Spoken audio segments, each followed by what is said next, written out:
Assalamualaikum warahmatullahi wabarakatuh. Bismillahirrahmanirrahim.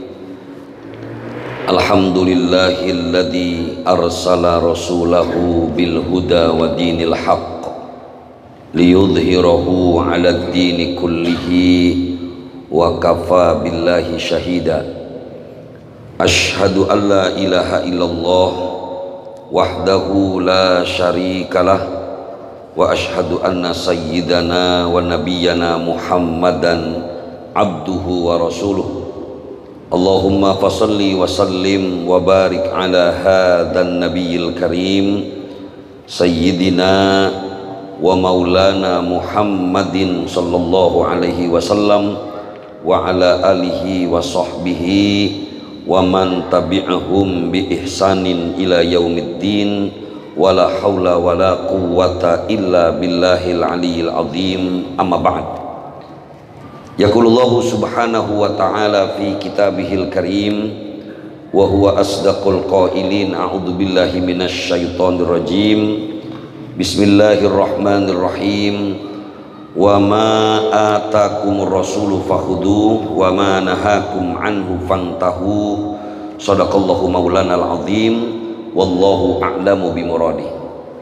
Yang sama-sama kita hormati dan kita muliakan para asatidzah, para guru, para tokoh masyarakat, pengurus DKM, bapak-bapak dan saudara-saudara hadirin jamaah Majelis Ilmu Masjid Jami At-Taqwa yang dimuliakan Allah Subhanahu wa taala.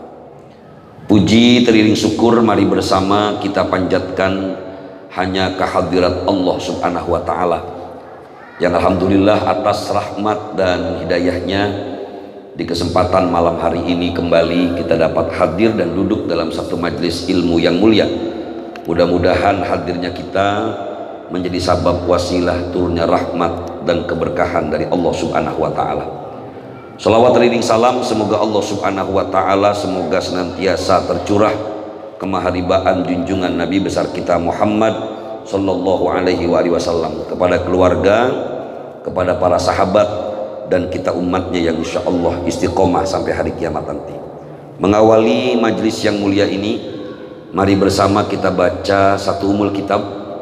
Kita doakan kepada para arwah almarhum almarhumah, orang-orang tua kita, guru-guru kita, saudara-saudara kita, semoga Allah ampuni dosa-dosanya, Allah terima segala amal ibadahnya, Allah jadikan kuburnya raudhah min riyadil jannah.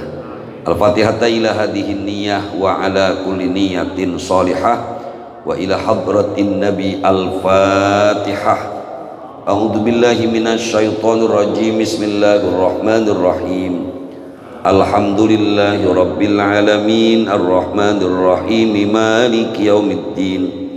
Iyyaka na'budu wa iyyaka nasta'in. Ihdinas siratal mustaqim. Siratal ladzina an'amta 'alaihim ghairil maghdubi 'alaihim waladdallin. Amin.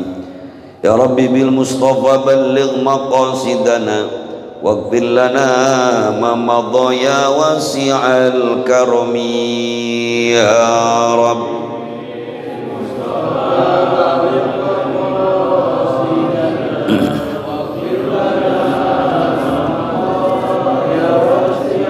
Maulaya salli wa sallim daiman abada ala habibika khairil khalqi kullihim ya Rabb.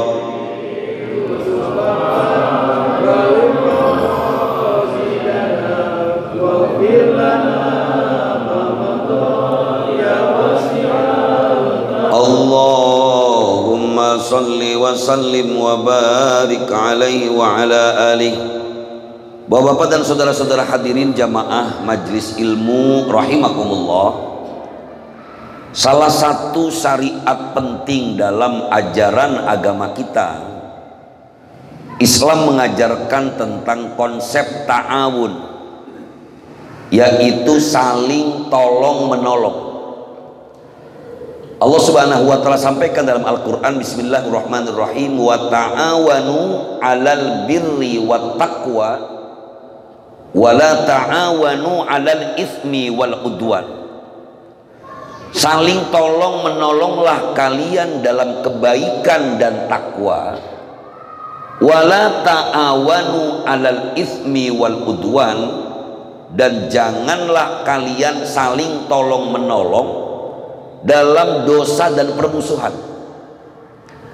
Maka konsep ta'awun ini amat penting dalam ajaran Islam, di mana konsep ta'awun ini bisa jadi kita memberikan bantuan kepada orang lain secara sukarela, atau bisa jadi konsep bantuan yang kita berikan kepada orang lain ada konsep saling menguntungkan. Maka dua konsep ini yang nggak boleh keluar dari proses muamalah seorang manusia kepada manusia yang lain. Kalau ternyata ada konsep yang awalnya niat saling tolong menolong ataupun saling punya keuntungan dalam kedua belah pihak, tapi ternyata misalnya yang satu mendapatkan keuntungan yang berlipat ganda, sementara di sisi lain orang tersebut dieksploitasi, maka jelas konsep yang seperti ini diharamkan dalam agama. Itu sebabnya kenapa Allah sampaikan dalam Al-Quran, wa ahallallahu al-bai'a wa harramar riba. Allah halalkan jual beli dan Allah haramkan riba. Ketika Allah menghalalkan jual beli, hadirin rahimakumullah, karena memang transaksi al-bai', transaksi jual beli itu ada kedua belah pihak yang diuntungkan. Saya jual satu komoditas tertentu, saya jual barang, maka yang saya dapatkan keuntungan dari menjual barang itu, saya punya uang dan untung dari penjualan barang yang saya berikan kepada orang lain. Sebagai penjual, saya dapat keuntungan. Lalu apakah pembeli untung? Ya, pembeli dengan mengeluarkan sejumlah uang yang disepakati, dia mendapatkan barang yang dia inginkan. Ini maksudnya konsep ta'awun, saling menolong, saling menguntungkan. Si penjual untung karena barangnya terjual, ada selisih harga di sana.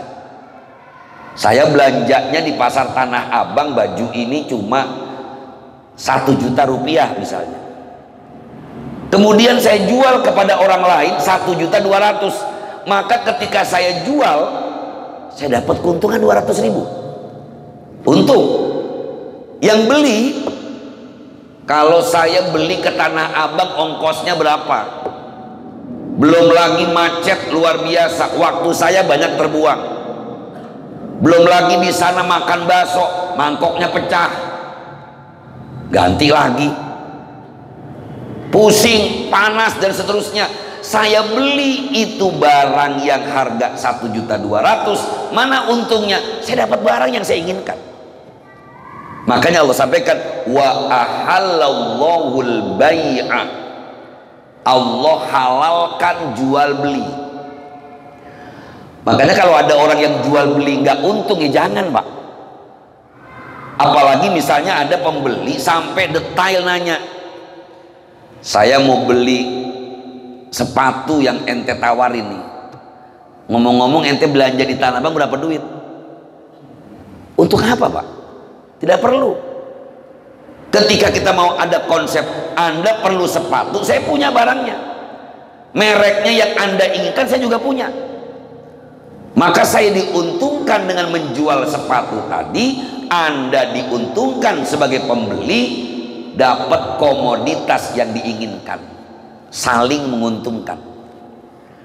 Maka dalam bab bayi, dalam bab jual beli, kalau ternyata si penjual tidak mengatakan yang sebenarnya tentang originalitas barang yang dibeli atau yang dijual tadi, maka transaksi jual belinya bisa batal, Pak. Kita tanya, bang, ini harga jam tangannya berapa duit? Mereknya merek terkenal nih. Udah mah ente anak jual aja deh murah 800.000. Ini asli nggak? Original, ditanggung 100% asli, pakai shot aslinya, Pak. Nggak taunya sampai di rumah pas dibuka, ya ini jam tangan mereknya aja merek mewah, tapi KW-nya KW 5. Nah, kalau KW 1 masih mending, pantesan harganya miring. Cuman karena di awal dia ngomong ini asli 100%, ternyata tidak original, salah. Kecuali antara pembeli begini, ini berapa harganya? 300. Loh, ini kan jam tangan, ini merek terkenal, Bulgari misalnya, Pak, atau Rolex. Wah, ini jam asli original, berapa harganya? 300 $300, 300.000. Ya udah pasti. Di mana beli Rolex 300.000, Pak? Kita tahu lebih awal, oh yang saya jual ini jam KW 4, yang 1 bulan ente pakai mati. Ketika itu udah diketahui nggak ada masalah, karena sesuai harga. Ini konsep yang pertama, adalah konsep yang saling menguntungkan. Ketika ada seseorang yang dirugikan, maka transaksinya batal, Pak. Bahkan kalau dipaksakan haram hukumnya. Misalnya pas didapati ada aib, ini jamnya rusak nggak? Enggak, gue jamin, pokoknya ini si awet 2,5 tahun garansi. Barangnya mulus, nggak taunya pas sampai rumah gompel. Tahu gompel, Pak? Iya, lu ada cacatnya tuh jamnya. Maka berarti si penjual nakal, bohong. Dia telah membuat sebuah kerugian terhadap orang yang membeli. Maka ini tidak berlaku dalam konsep Islam. Jadi jual beli yang dihalalkan dalam Islam adalah konsep yang saling menguntungkan. Wa arramar riba, dan Allah haramkan riba. Kenapa riba nggak boleh? Hukumnya haram, bahkan termasuk jarimatun ijtimaiyatun khatiratun. Syekh Ali As-Sabuni dalam kitab Tafsir Ayatul Ahkam menyebutkan, riba itu adalah pidana sosial, kejahatan sosial yang sangat mengkhawatirkan, kejahatan sosial yang sangat berbahaya. Kenapa berbahaya? Karena ternyata riba itu mengeksploitasi satu pihak, menguntungkan satu pihak yang lain. Ini jelas bertentangan dengan konsep awal, karena konsep awal dalam Islam adalah saling menguntungkan. Gimana enggak dilarang, Pak? Saya pinjamkan uang 1 juta kepada si fulan, nanti 1 bulan Anda balikin 1.500.000. Emang ngapain itu, Pak, yang punya duit? Kan nggak ngapa-ngapain. Dia nggak ngapa-ngapain, tapi ditungguin uangnya 1 bulan jadi 1,5 juta. Ditungguin 2 bulan udah 2 juta. Ditungguin 3 bulan nggak jual, nggak apa, nggak ada usaha yang dia lakukan, hanya stuck, diem. Makanya riba dianggap sebagai kejahatan sosial yang paling berbahaya, karena dia menghisap darah orang lain, Pak. Jadi wajar kalau riba itu dianggap lintah darat, wajar. Karena kan lintah itu tugasnya ngabisin darah orang. Pinjemnya 5 juta, bulan depan kok udah 10 juta. Bulan depan lagi nggak dibayar, malah rumah kejual. 5 bulan belum sempat kebayar, bini kejual, Pak. Nah, iya, banyak kejadian di kampung-kampung, Pak. Awalnya minjem 1 juta, bulan depan naik lagi, bulan depan naik lagi, sawahnya udah kegade. Lama-lama udah deh, daripada ente gak bisa bayar, bini ente ceraiin, tertungguin masa iddah, nanti aneh yang ngenikahin, utang lunas. Kadang-kadang gak bininya, anak perawannya. Udah anak ente tuh yang baru lulus SMA, daripada ente utangan nambah lagi, makanya jarimatun khatiratun, riba diharamkan dalam Islam karena sangat merugikan pihak yang pinjem tadi, Pak, pihak keduanya. Atau dalam proses gade juga sama. Dalam Islam kalau konsepnya tidak saling menguntungkan, lagi-lagi nggak boleh. Kalau konsep itu menguntungkan kedua belah pihak, maka ini berlaku konsep ayat tadi, wa ta'awanu 'alal birri wat taqwa, saling tolong menolong. Dalam bab gade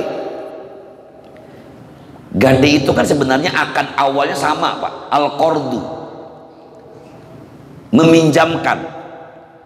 Cuma bedanya kalau akad al-qardu pinjaman tanpa jaminan. Pak Haji, saya pinjem uang dulu 5 juta, kapan bayarnya? Insya Allah 6 bulan yang akan datang. Nih, itu namanya akadnya al-qardu. Tentu meminjamkan dengan cara ini yang diajarkan oleh Islam. Bagaimana kita diperintahkan oleh Allah Subhanahu wa Ta'ala menolong saudara kita. Karena dengan menolong saudara kita, bahkan sebagian ulama katakan orang yang menolong saudaranya dengan utangan itu pahalanya lebih banyak daripada sodakoh. Dalam hadis dikatakan, siapa orang yang meminjamkan hartanya kepada orang lain, maka baginya pahala 18 kali lipat.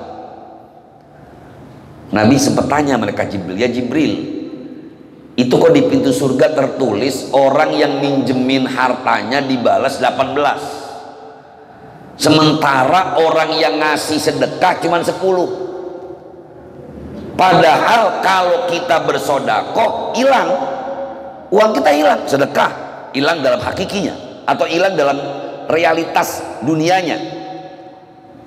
Tapi orang yang meminjamkan kan gak hilang, Pak, tapi dibalas 18 kali lipat.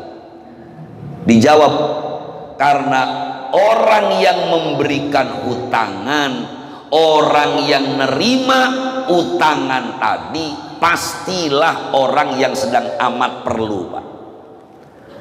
Ini awalnya itu sama akadnya al-qardu.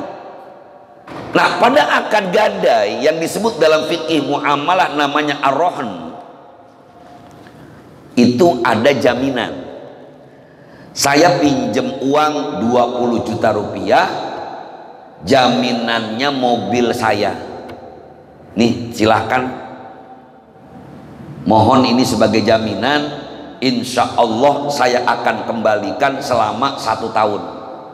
Kalau 1 tahun saya nggak bisa bayar, maka nanti mobil ini sebagai jaminan kita akan musyawarahkan apakah nanti dijual atau bagaimana setelah 1 tahun. Apakah hal ini diperbolehkan dalam syarak? Boleh, karena akadnya akad al-qardu, meminjamkan, di mana yang namanya jaminan itu hanya untuk menguatkan. Tapi lagi-lagi, Pak, kalau kemudian akadnya akad gadai, tapi barang yang dijadikan borah atau jaminannya malah dieksploitasi oleh orang yang punya uang, berarti merugikan salah satu pihak atau tidak, Pak? Nah, rugi kita yang punya mobil. Tahu-tahu mobil saya kemana ya? Oh, lagi disewain ke Anyer 5 hari. Besok ditanyain lagi mobil saya kemana ya? Oh, lagi disewain ke Gunung Bromo 10 hari. Saya tanya, kalau ada mobil yang namanya mobil gadaian, kemudian dipegang oleh seseorang, selanjutnya itu mobil disewain, Pak. Uang sewanya buat yang punya mobil apa yang buat yang punya duit? Yang punya mobil apa yang punya duit? Biasanya yang punya mobil apa yang punya duit? Lah, pertanyaan saya, itu namanya mengeksploitasi apa enggak, Pak? Kalau nggak ngerti eksploitasi, ngerugiin yang punya mobil apa enggak? Ya Allah, baru 6 bulan mobil gobrak, mobilnya rusak. Konsepnya ta'awun, saling menolong, saling menguntungkan. Jadi kalau kemudian ada saling tolong menolong, awalnya niatnya tolong menolong, tapi ternyata ada eksploitasi, sama dengan riba. Wa harramar riba, Allah haramkan riba. Karena dalam riba tadi eksploitasi, Pak. Kan yang punya mobil gue sebagai jaminan aja, tapi kenapa jadi itu dibuat macam-macam? Kecuali misalnya mobilnya hanya dipakai sewajarnya, nggak ada masalah. Di zaman Nabi pernah terjadi transaksi gadai unta, untanya dipakai nggak masalah. Tapi kalau kemudian disewakan yang di dalamnya berarti merugikan orang yang punya mobil tadi, maka transaksinya haram. Sederhana, karena merugikan salah satu pihak. Ada lagi orang gadein kontrakan, Pak. Ini biasanya orang kalau gadein kontrakan cepet, Pak. Gue pinjem duit 100 juta, jaminannya kontrakan 20 pintu. Pokoknya selama gua belum bisa bayar, semua hasil uang kontrakan buat lo. Enak nggak, Pak? Yang enak yang punya duit apa yang punya kontrakan? Lah, kalau yang enak cuma satu orang doang nggak boleh, harus enak dua-duanya. Ini namanya ta'awun, saling tolong menolong.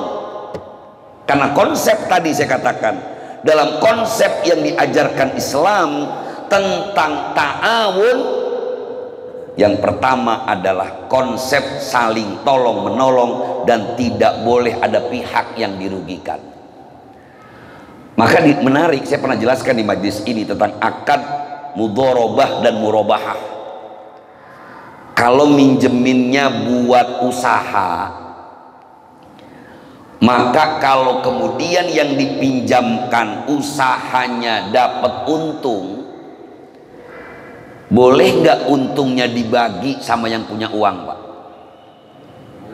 Bukan boleh lagi, kudu. Kok lu enak banget gua kasih pinjaman buat dagang, dagang lu maju, gua cuma dapat duit gua doang. Berarti ada nggak yang pihak yang dirugikan? Ada.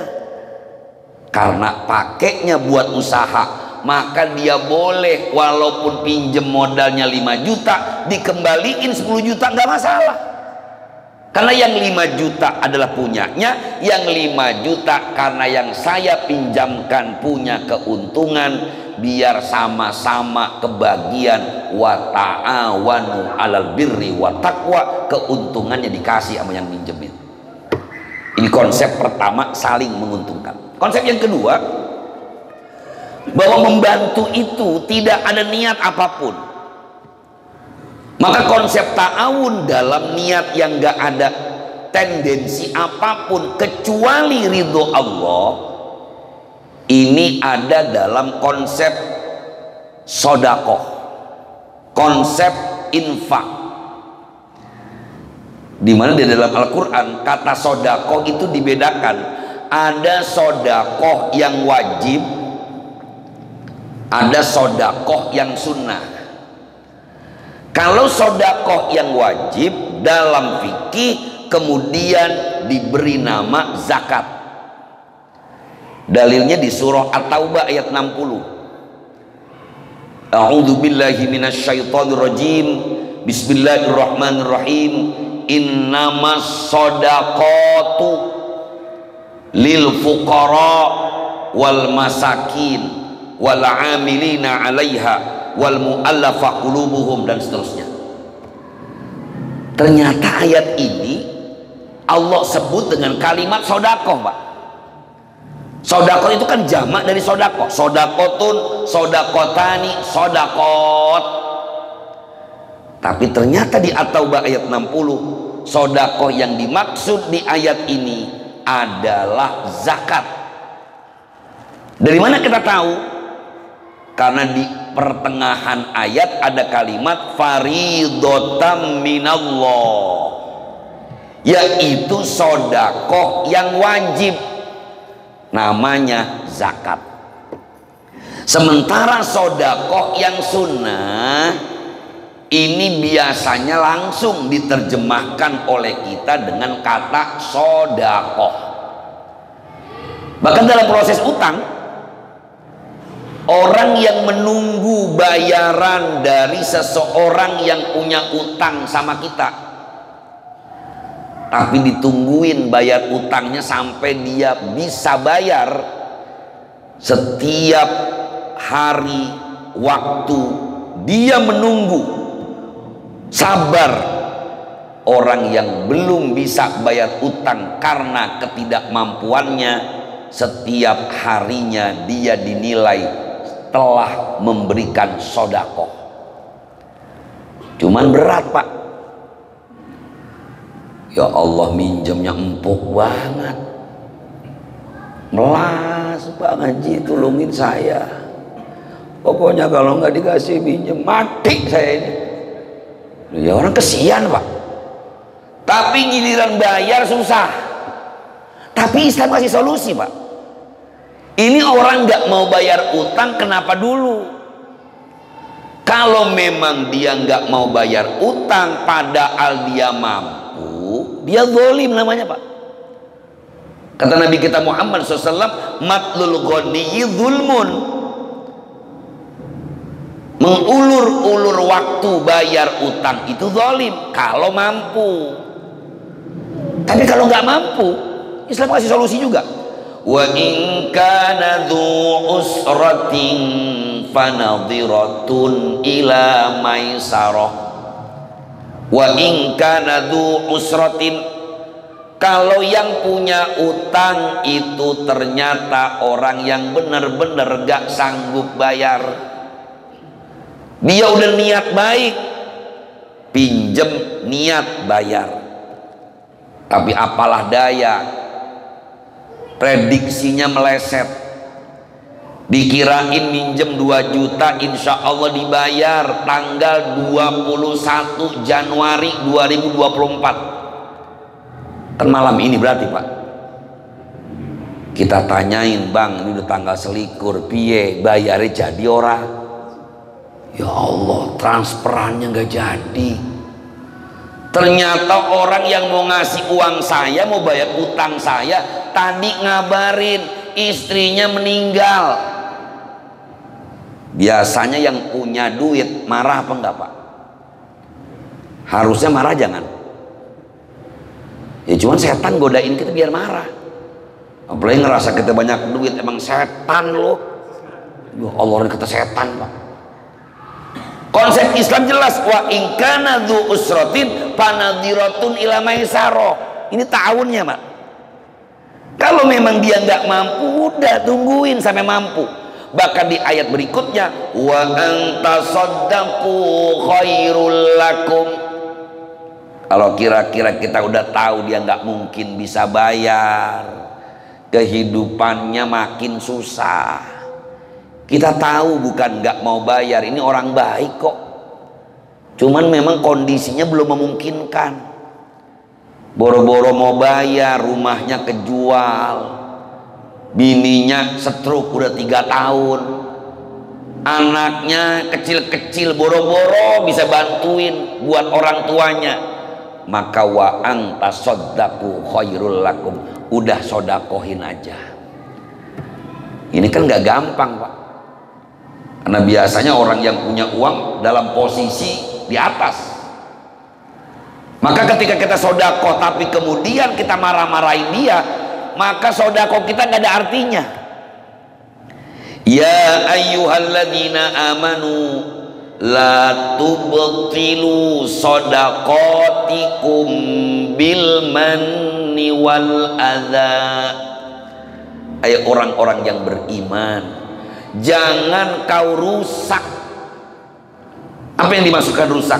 Pahala sodakohmu bil manni wal adha, dengan diungkit-ungkit, wal adha, dan menyakiti orang yang nerima. Bener sih dibebasin, cuma dimaki-maki dulu. Makanya kalau miskin jangan belagu lo. Miskin pakai ngutang, udah gue lunasin. Emang dasar orang susah lo, tampan kerek begitu belagu.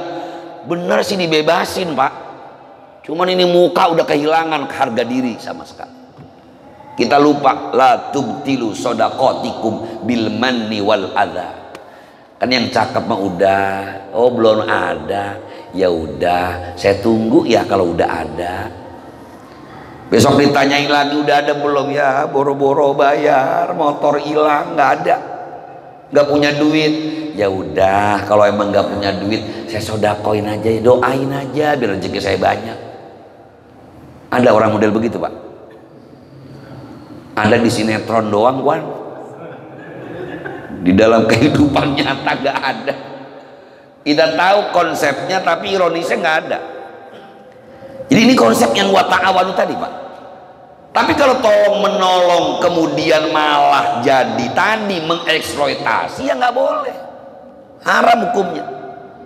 Ini kok orang tapinya kesannya awalnya nolong, lu perlu duit, tenang nih asin, tahu-tahu dapat sebulan, mana motor lu, mana mobil lu, mana sertifikat lu. Bukan nolong, itu namanya Pak, nyolong. Makanya ketika konsep yang pertama silakan saling menguntungkan, konsep yang kedua ta'awunnya adalah memberikan kepada orang lain. Dan orang yang bersedekah luar biasa Allah puji dengan banyak sekali ayat di dalam Al-Quran. Karena memang kalau udah bagian yang kedua ini kan bagaimana keyakinan kita Pak. Kalau kita nggak yakin berat. Kalau kita lihat bagaimana kisah Sayyidina Utsman bin Affan dan Sayyidina Abdurrahman bin Auf. Ketika Sayyidina Abdurrahman bin Auf, beliau datang kepada Nabi kita Muhammad SAW. Ya Rasulullah, indi samaniyatu alafi dirhamin. Kata Abdurrahman bin Auf, ya Rasulullah, saya punya 8.000 dirham. Tamanu alafi dirham, 8.000 dirham. Kata Abdurrahman bin Auf apa? Yang 4.000 ya Rasulullah itu buat saya dan keluarga saya.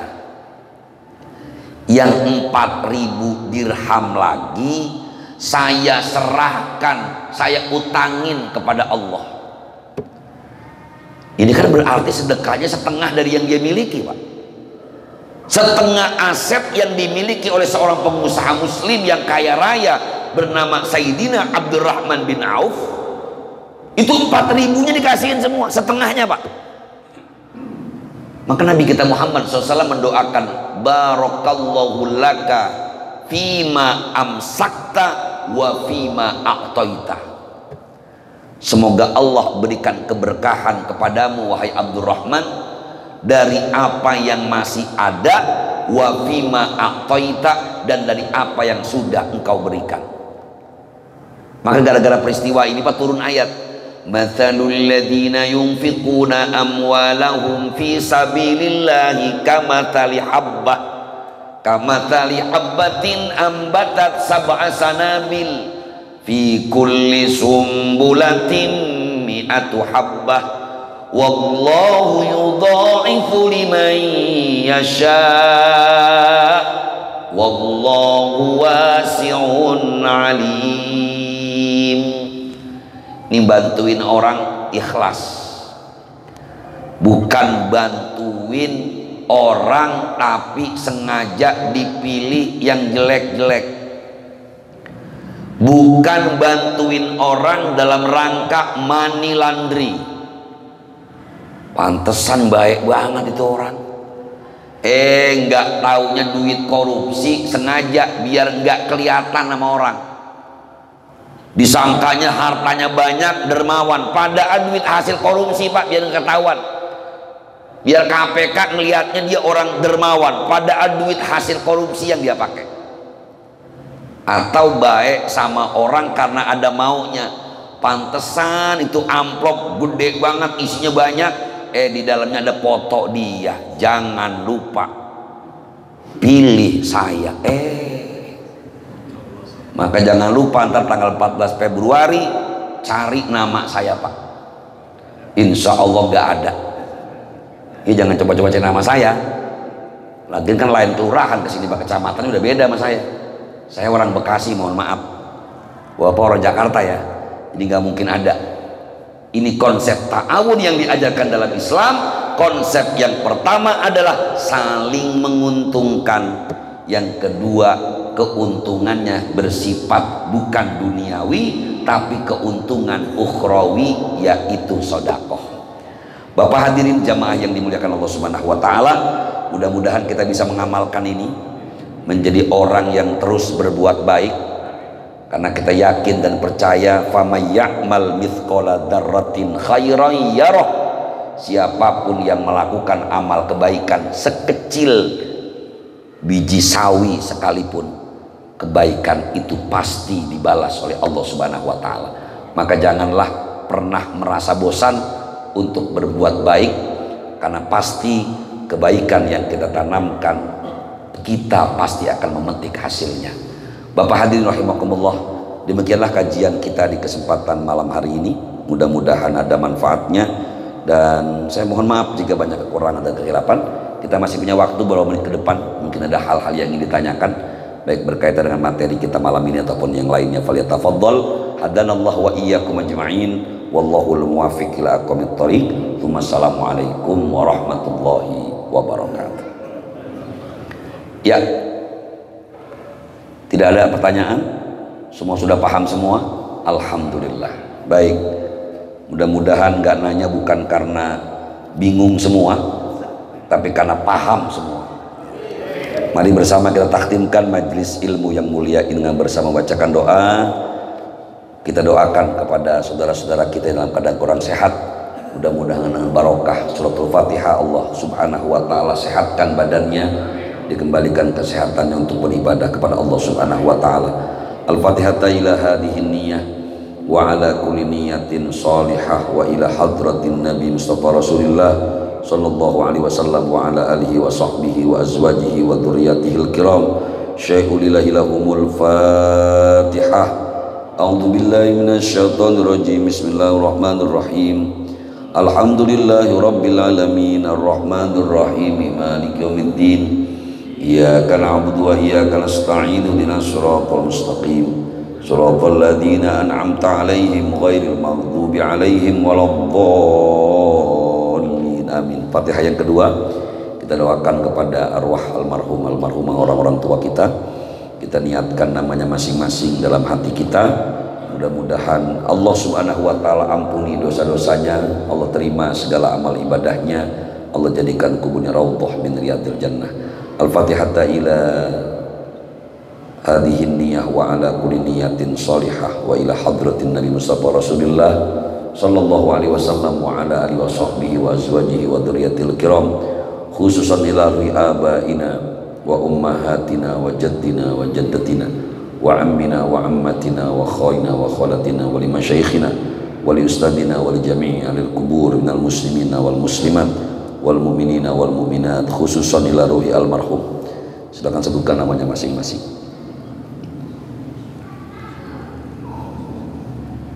anna Allah taghashshahu bi rahmati wal maghfirati syai'un lillailahumul Fatihah.